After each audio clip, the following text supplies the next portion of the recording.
a tribute to our guy, Donnie Armstrong. But before we get to that, look at this. Wow, nice time lapse. Isn't that cool? Yeah. Yeah, Phil got this. He's one of our editors, and he does a really good job of getting the time lapses when we get, obviously, storms coming in. And look at the double rainbow over the metro area, the cap cloud, if you notice that, over the Sandias right there. Phil should just retire. Well, actually, yes. We paid Phil, we pay him by the time lapse frame. Yeah. And he does very well. Where do you go from here? Yeah. Well, he's got a house in Boca, but that's not the point. It's a good-looking shot here, and more storms pushing their way through at the end of this time lapse. We didn't get a tremendous amount of rain here in the city. The storms definitely were dumping more rain to our west, up to an inch of rain to our west before these things came through. Just look at that. I mean, that really is super cool. Those are those cap clouds right there. You see them all the time. We get gusty east winds. Very cool stuff. All right, now let's get on to the tribute to Don Armstrong. Dean, here's picture number 1. Good shot of the foothills with some lightning. I don't know how he does this. I really don't. Okay, so you get this one, nature's electricity sort of versus man's electricity. Pretty cool stuff there. Now, this next one could be the best one I've ever seen. Yeah. You ready? I am. Yeah, come on, Don. That's outrageous. That's fantastic. It's almost offensive, really. Yeah. For those of us who always have the iPhone and go, and you always miss it.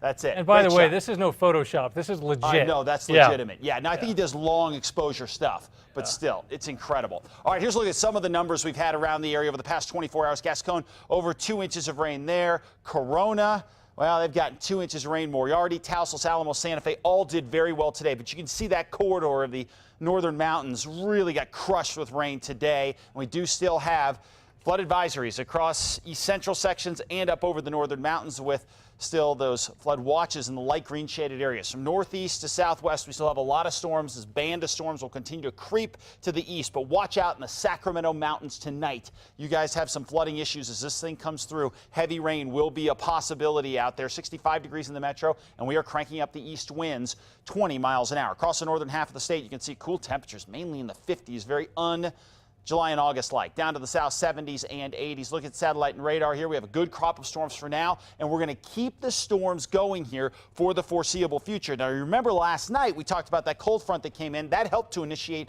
storms today and provide a lot of juice. Well, we're going to have a lot more juice working its way into the state. So once we add the heat of the day, we're going to crank up the storms. But why? Well, a couple things are really helping us. First of all, we are going to finally set up high pressure just down to our south, especially, and to the east. Low pressure out to the west. Those are going to pinwheel more moisture up into the state for tomorrow and beyond. So from northeast to southwest, we'll continue with widespread thunderstorms out there. Maybe not quite as much action across the southeast, but even though you guys will be a little closer to the high pressure, you're still going to have a chance at getting some storms. You just won't see as much as other areas of the state. And the month of July wrapping up for tonight, it has been an epic storm month. Why has it been so good? Well, it's been better even than the numbers would indicate, and here's the reason why. As we look over the past 30 days or so, you can see how often we've gotten rain. Now, no one day did we end up with flooding rains. Remember back to September when we had those floods, and they weren't as good for us as they could have been had we spread out the rain. And in fact, we ended up with 15 days